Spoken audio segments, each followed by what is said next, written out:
Hello friends, இன்றைக்கி எருக்கம்பூ வச்சு ஈஸியாக ஒரு மாலை எப்படி பண்ணலான்னு பார்க்கலாம். இன்றைக்கி நான் நல்லா ஃப்ரெஷ்ஷாக இருக்க எருக்கம்பூவை பறித்து தண்ணியில் வாஷ் பண்ணி எடுத்து வச்சுருக்கேன். அதில் ஒரு சைடு இருக்க இதழை மட்டும் பறிச்சுட்டு மிச்சம் 4 இதழ் இருக்க மாதிரி எல்லாத்தையும் பறித்து வச்சுக்கலாம். இப்போ சேம் லென்த்தில் 2 த்ரெட் எடுத்து அதுக்கு பேக் சைடில் ஒரு டைட்டாக ஒரு நாட் போட்டுக்கலாம்.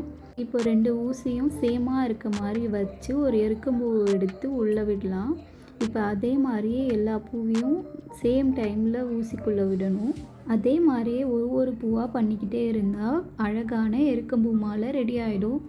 நம்ம நார்மலாக எப்பவும் பண்ணுற மாலை மாதிரி பண்ணாமல் இந்த மாதிரி பண்ணி சாமிக்கு போடும்போது அழகாக ஒரு மாதிரி நீட்டாக ஃபுல்ஃபில்லாக தெரியும். நீங்களும் இதை உங்கள் வீட்டில் ட்ரை பண்ணி பாருங்கள்.